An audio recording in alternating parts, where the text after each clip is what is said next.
반갑습니다. 오늘 좀 시원하죠? 한 주간 동안 더운데 일하느라고, 또 더운데 노느라고, 더운데 공부하느라고 고생들 많이 했습니다. 어제 오늘 시원해서 참 감사합니다. 지난주 중에 한국 교계에 큰 뉴스가 있었죠. 이제 코로나 때문에 한국이 많이 힘들어하고 있는데, 한국 정부에서 한국 교회를 콕 찍어서 정규 예배 이외에 모든 소모임을 금지시켜 버렸습니다. 그래서 한국 교계에서 아주 난리가 났죠. 아주 강렬하게 반응을 했습니다. 아니 술집이나 식당, 성당, 사찰 이런 데 다 놔두고 교회만 콕 찍어서 이렇게 심하게 단속을 하니까 이거 말이 되느냐 해가지고 청와대 국민청원에도 올렸습니다. 어떤 교인들은 아마 나라가 공산당처럼 교회를 탄압한다 이렇게 비판하게 됐죠. 여러분들은 어떻게 생각합니까? 정부의 이번 정책은 분명히 형평에 맞지 않습니다. 편파적입니다. 그래서 부당한 처분입니다. 개신교만 콕 찍어서 모임을 금지하는 것을 철회해야 마땅합니다. 그리고 국민 모두가 납득할 만한 그런 객관적이고 공정한 기준에 맞는 정책으로 전환을 해야 되겠죠. 예를 들어서 모임 공간이 100명이 모일 수 있다. 그러면은 거기에 30%만 모이라. 이렇게 하면은 모든 사람이 거기에 공감을 하죠. 그 공간이 종교시설이 됐든 식당, 클럽 이런 게 됐든지 간에 30%만 모이라. 이렇게 하면 모든 사람이 공감을 하고 아주 공평한 정책이 되는 것이죠. 그리고 우리 개신교계에서는 우리 각자가 스스로를 이렇게 돌아보고 반성하고 성찰을 해야 합니다.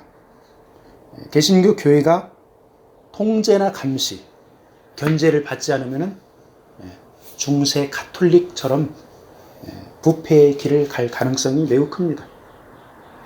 그래서 교회가 정부로부터 공정하지 못한 대우를 받는다 이렇게 느껴지면은 교회 스스로 더 기도하고 사회를 향해서 더 섬기고 겸손하게 섬기는 그런 모습을 보여줘야 됩니다. 우리 기독교 역사를 보면은 지속적으로 부당한 대우를 받았습니다. 핍박을 받았습니다. 고통스러운 환경에 교회가 처해 있을 때 역설적이게도 교회는 부흥을 했습니다. 아주 역동적이었습니다. 그렇지만 중세 가톨릭처럼 교회가 국가의 전폭적인 지지와 도움을 받으면 권력이 쌓이고 부가 쌓이고 교회가 부패해가는 그런 결과를 초래했었습니다. 한국 정부가 개신교를 콕 찍어서 부당하게 대우를 한다면 교회는 당연히 합법적으로 정부에 맞서야 합니다. 그런데 이보다 더 중요한 것, 먼저 하나님 앞에 겸비하게 엎드려 회개하고 하나님의 도우심을 구해야 합니다. 우리는 한국을 떠나서 토론토에 살고 있지만 기도할 때마다 한국 교회와 지도자들 그리고 한국의 국민들을 위해서 기도해야 할 줄로 믿습니다. 자, 오늘 본문 말씀을 보겠습니다.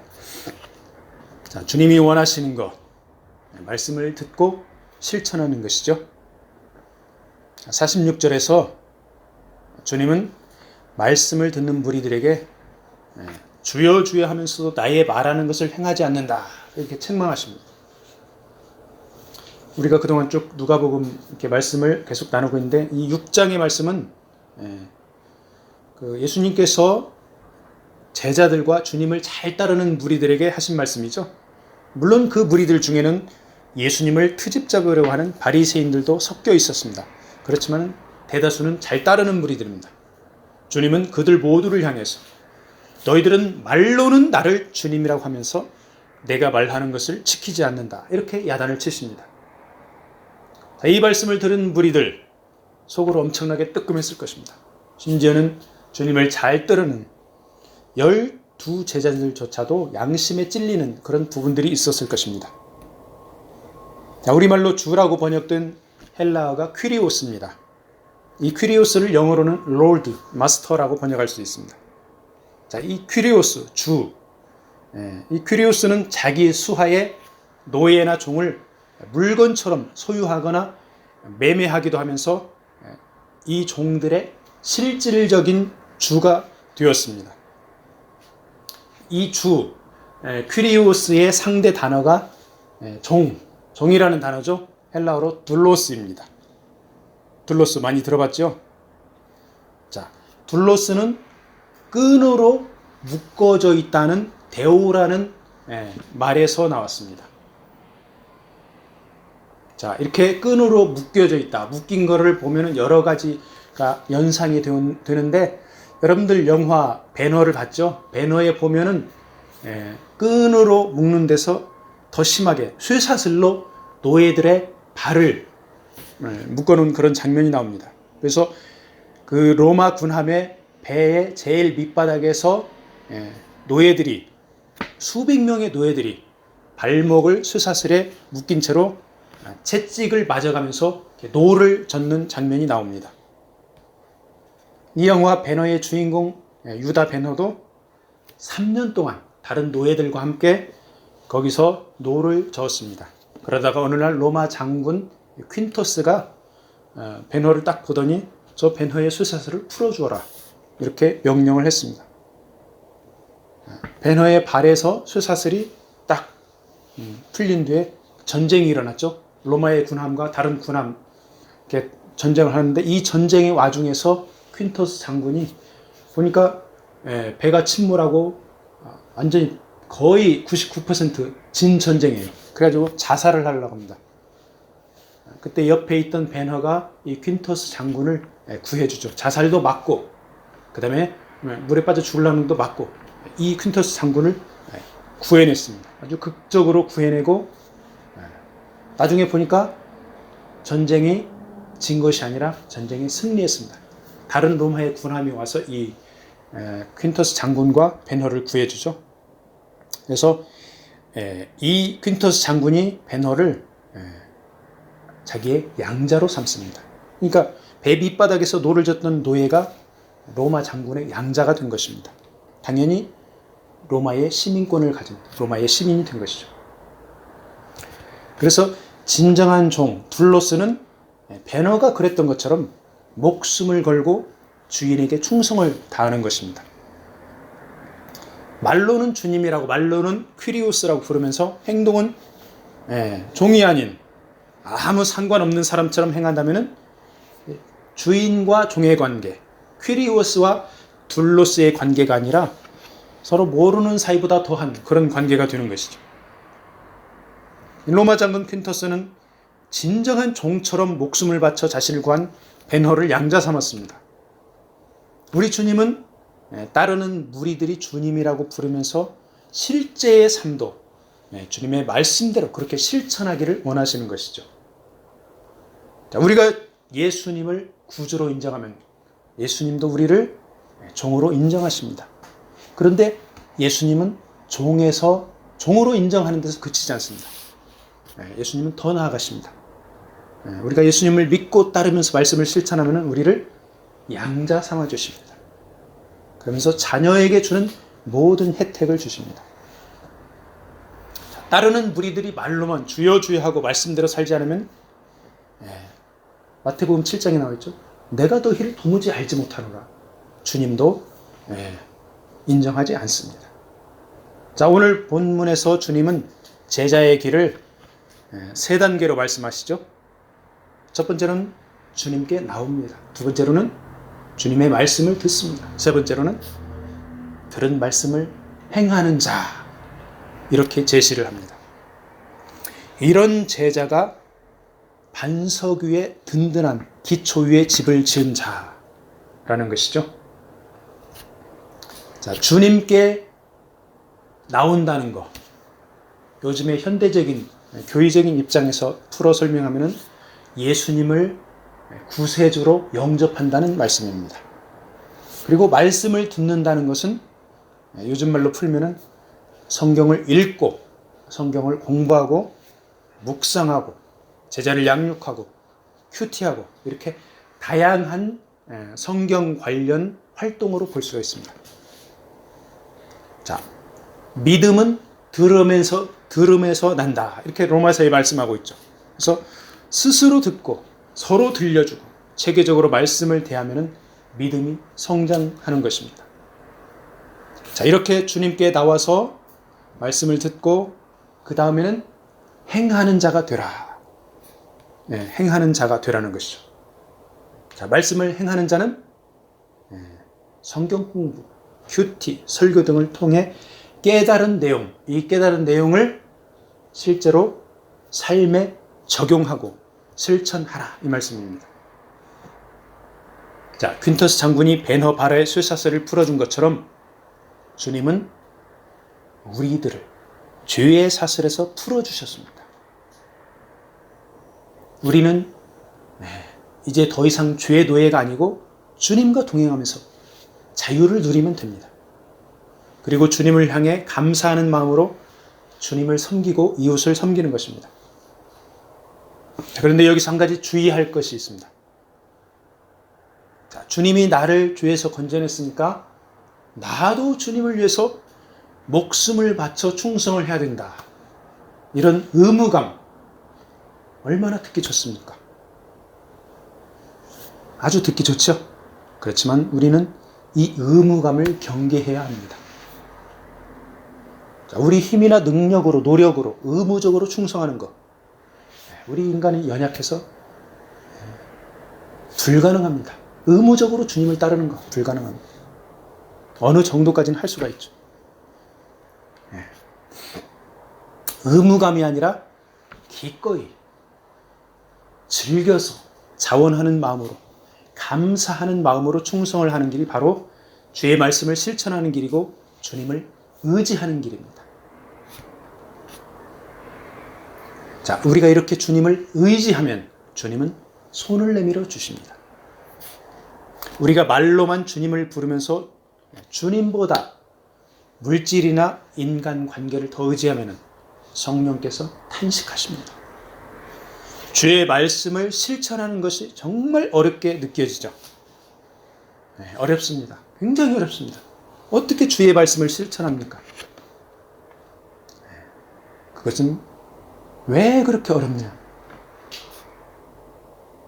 내 힘으로 하려고 하기 때문입니다. 주님을 의지하지 못하고 주님께 맡기지 못하고 내 힘으로 하려기 때문에 그렇게 어렵습니다. 내 힘으로 잘 하려고 하면은 기본적으로 인간의 심리는 사람에게 보이려고 합니다. 그리고 보이려고 하다 보면은 포장을 합니다. 포장을 하다 보면은 위선자의 길로 가기가 쉽습니다. 그래서 우리는 무엇을 잘 하려고 하기보다 내게 주신 달란트대로 최선을 다해 하나님께 보이려고 해야 합니다. 사실 우리 인간들 세계에서는 서로 막 잘났다고 하죠. 잘났다고 하면서 잘 보이려고 합니다. 다른 사람에게 나를 잘 보이려고 합니다. 그런데 하나님께서 인간들을 보면 다 거기서 거기입니다. 도토리 키재기입니다. 비슷비슷합니다. 전 세계적으로 유명한 석학 60대가 넘은 박사나 그다음에 저기 오지에서 열심히 일하는 농부나 다 거기서 하나님께서 보기에는 비슷한 그런 피조물 인간들입니다. 그래서 주의 말씀대로 순종하고 실천하는 것이 중요한 것이지 다른 사람들 보기에 그럴싸하게 포장하는 거 이런 거 내려놓아야 합니다. 그래서 우리는 내가 잘하는 분야 사람들에게 보이려고 하지 말고 하나님 앞에 감사하면서 하면 됩니다. 반대로 내가 잘 못하는 분야 있죠. 내가 부족한 분야 하나님의 도우심을 구하면서 하면 됩니다. 내가 잘하는 분야를 나는 이런 거 잘해 인간들에게 보여주려고 그러면 교만해지죠. 이렇게 교만해서는 안 되고 반대로 내가 못하는 분야에 대해서 낙심하거나 실망할 그리고 절망할 필요가 없는 것입니다. 우리 각자는 주님 앞에 바짝 엎드려 주님의 도우심을 구하고 주님의 인도하심을 구하기를 바랍니다. 자, 이렇게 주 앞에 나와 말씀 듣고 행하면 반석 위에 집을 지은 것처럼 든든합니다. 자, 이스라엘 지역, 이 팔레스타인 지역은 건조한 지역이죠. 일단 비가 왔다 하면은 사나운 폭풍을 동반합니다. 단기간에 집중적으로 비가 쏟아집니다. 그래서 산에서 탁한 급류가 흘러내려서 기초가 약한 건물들을 무너뜨리는 경우가 종종 있습니다. 그래서 집을 지을 때 폭우가 쏟아져 흘러내릴 때를 대비해서 기초를 튼튼히 하기 위해서 깊이 파들어갔습니다. 기초가 튼튼한 집은 급류에 버팁니다. 그렇지 못한 집은 흙탕물에 그냥 떠내려 가버립니다.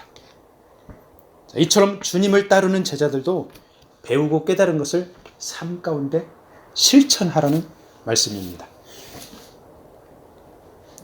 엊그제 브래드포드에 사는 김 목사님한테 연락이 왔습니다. 키르기스탄 선교지에 선교비를 보내기로 작정했다는 것입니다. 이 김 목사님이 코로나 비슷하게 독감에 걸렸습니다. 고열이 나고 온몸이 아프고 병원에 입원까지 하고 본인 표현으로는 막 죽다가 살아났습니다. 그때 주변에서 이 김 목사님 가정을 이렇게 섬기고 도와드렸습니다. 그러니까 이 목사님이 이제 건강을 회복하고 나니까 주변의 사랑이 너무너무 감사해요.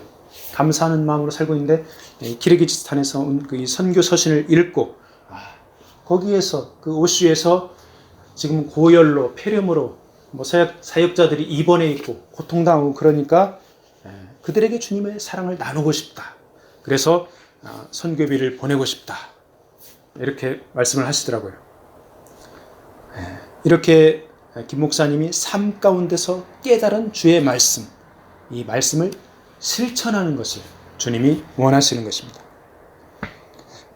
우리 각자도 감사와 기쁨으로 주의 말씀을 열심히 실천하기를 바랍니다. 말씀을 마무리하겠습니다. 온 우주 만물의 창조주, 주인이 바로 우리가 섬기는 삼위일체 하나님입니다.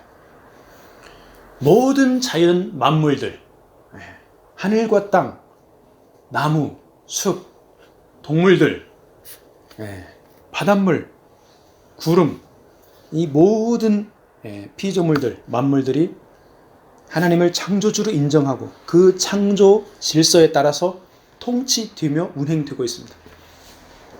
그런데 자연 만물들 중에서 유일하게, 아주 유일하게 하나님한테 반기를 든 그런 존재가 있습니다.